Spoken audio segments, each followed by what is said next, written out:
প্রিয় দর্শক বন্ধুরা, সবাই কেমন আছেন? আশা করি ভালো আছেন।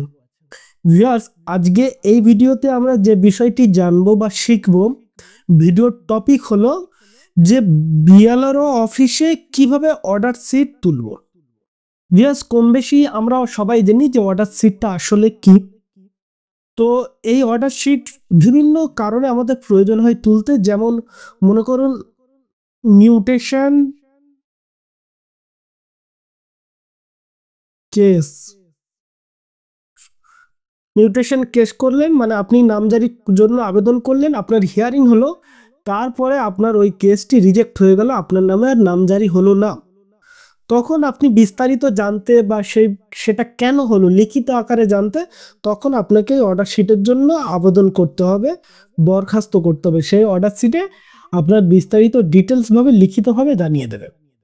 এছাড়া মিউটেশন কেসে যেমন রয়েছে, ঠিক একই রকমভাবে আপনার কনভার্সন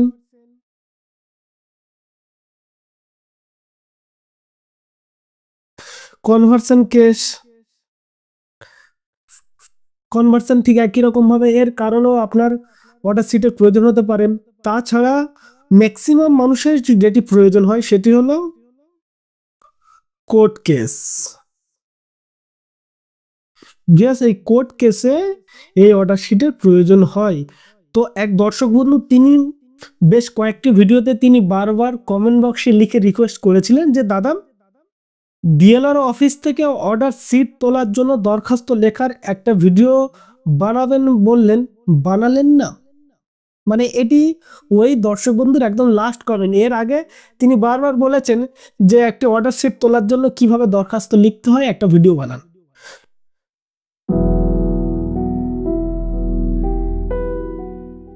ভিউয়ার্স, আমি প্রথমত ল্যাপটপে এটি টাইপ করে প্রিন্ট আউট করেছি, আর হাতে লেখার সময় নেই। আর এই রকম সুন্দর করে টাইপ করে প্রিন্ট আউট করে আপনাদের দেখালে তাহলে কি হয়, আপনাদের বুঝতে এবং ক্লিয়ারলি দেখতে অনেক সুবিধা হয়। তো এই পেজটাতে আমি একটি দরখাস্ত লিখেছি। বিষয় কি, মিউটেশন কেসের অর্ডার শিট পাওয়ার জন্য আবেদন। মিউটেশন কেস এখানে ভিউয়ার্স অনেক রকম কেসের জন্য হতে পারে, যেমন কনভারসেশন কেস, আপনার ওয়ারিশন কেস, বা আরও বিভিন্ন রকম কোর্ট কেস, বা বিভিন্ন কারণে আপনার এই অর্ডার শিটের প্রয়োজন হয়। তো এখানে আমি এক্সাম্পল হিসাবে মিউটেশন কেসের একটি আবেদনপত্র দেখাচ্ছি যে কিভাবে অর্ডার শিটটা তুলতে হবে। সবচেয়ে প্রথম আপনারা কি করবেন, টু দ্য বিএলআরও। বিএলআরও মানে কে, যে আপনার ব্লকের যিনি ভূমি ও ভূমি সংস্কার আধিকারিক, ব্লক ল্যান্ড রিফর্ম অফিসার।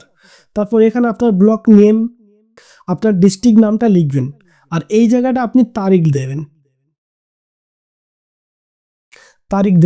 আর এর ঠিক উপরে 10 টাকার একটি কোর্ট ফি দেবেন। ঠিক আছে? তো কোর্ট ফি কত কি লাগবে, কিছু কিছু ক্ষেত্রে 10 টাকারও বেশি লাগে কোর্ট ফি, সেক্ষেত্রে আপনি কোর্ট ফি এক্সট্রা নিয়ে যাবেন সঙ্গে। তাহলে বিষয় কি, মিউটেশন কেসের অর্ডার শিট পাওয়ার জন্য আবেদনপত্র। আমি এটা জাস্ট ফরম্যাট আপনাদের সামনে তুলে ধরছি। স্যার বা ম্যাডাম, নম্র নিবেদন এই যে আমি, অর্থাৎ আপনার নাম এখানে লিখবেন, অর্থাৎ যিনি আবেদন করছেন, আমি পিতা বা স্বামী, মহিলা হলে স্বামীর নাম লিখবেন, স্বামী না থাকলে পিতার নাম লিখবেন, আর পুরুষ হলে পিতার নাম লিখবেন। পিতার নাম, গ্রামের নাম, পোস্ট অফিস, থানা, জেলা এবং পিন নম্বরটি আপনি দিতে পারেন, দেবেন। তারপরের স্টেপটি হলো, আমি আমার জমির নামজারির জন্য একটি কেস দায়ের করেছিলাম, যার কেস নম্বর, অর্থাৎ এই মিউটেশন কেস নম্বরটি আপনি এখানে দেবেন, এবং কেসের তারিখ, অবশ্যই কেসের তারিখটিও দেবেন। কোনো কারণে আমার দায়ের করা কেসটি বাতিল করা হইয়াছে, মহাশয় বিস্তারিত জানিতে উক্ত কেসের অর্ডার শিট আমার অত্যন্ত প্রয়োজন, তাই বিনীত অনুরোধ উক্ত মিউটেশনের কেসের অর্ডার শিটের একটি সত্যায়িত কপি আমাকে প্রদান করিবার ব্যবস্থা গ্রহণ করিলে আমি আপনার কাছে চিরকৃতজ্ঞ থাকিব। খুব যে অনেক বড় করে লিখতে হবে এমন নয়, যত সংক্ষেপে ছোট্ট আকারে গুছিয়ে লিখবেন সেটাই ভালো। তার নিচের পাটে বাম দিকে আমি এখানে কি দিচ্ছি, কেস সম্পর্কিত তথ্য, মিউটেশন কেস নম্বর দেবেন, অর্থাৎ যে কেস নম্বরটি আপনার রিজেক্ট হয়েছে বা বাতিল হয়েছে সেই কেস নম্বরটি আপনি এখানে দিচ্ছেন।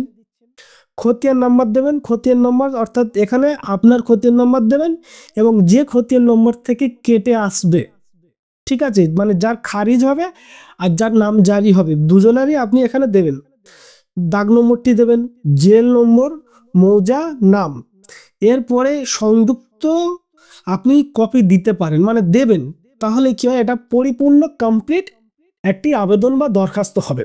এখানে আপনি কি দেবেন, এখানে আপনি আপনার পরিচয়পত্র যে কাগজ হয়, যেমন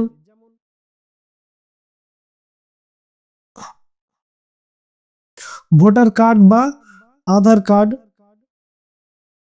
ঠিক আছে, ভোটার কার্ড বা আধার কার্ড। তারপরে কেস নম্বর, যে মিউটেশন কেস করেছেন আপনি, যে ফার্স্ট টাইমে যে মিউটেশন কেসের জন্য অ্যাপ্লাই করেছিলেন সেই কপিটা আপনি এখানে অ্যাটাচ করতে পারেন, কেস কপি। তারপরে দাগের তথ্য, মানে যে দাগের আপনি নামজারি করবেন সেই দাগের তথ্য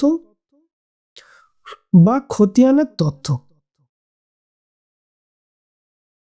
এইগুলো আপনি এই যে দরখাস্ত বা আবেদনপত্রের সঙ্গে আপনি পিন করে অ্যাটাচ করে দেবেন, ঠিক আছে।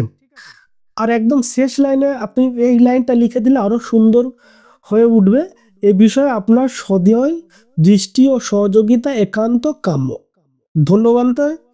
আপনার এখানে একটা সিগনেচার বা সাইন করবেন, আর তার ঠিক নিচে অবশ্যই আপনার মোবাইল নম্বরটি এখানে আপনি লিখে দেবেন।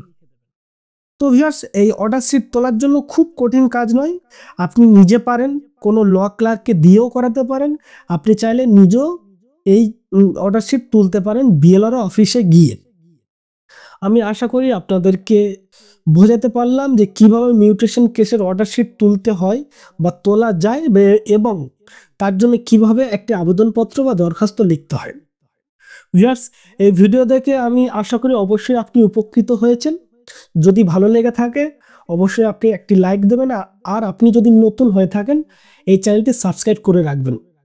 ভিউয়ার্স, সর্বশেষে আমি আপনাদেরকে বলি, যারা আমিন সার্ভে বা ডিজিটাল আমিন সার্ভে শিখতে আগ্রহী তাদের জন্য আমি শেষ কয়েকটি লাইন বলছি, একটি ভালো ঘোষণা। পশ্চিমবঙ্গ ও ভারত সরকার অনুমোদিত প্রশিক্ষণ কেন্দ্র 99 আর্কিটেক্ট টেকনিক্যাল ট্রেনিং ইনস্টিটিউট, এখানে আমিন ও ডিজিটাল সার্ভে প্রশিক্ষণ দেওয়া হয়। অ্যাডমিশন শুরু হয়ে গেছে, বিস্তারিত জানতে যোগাযোগ করুন 9832277700।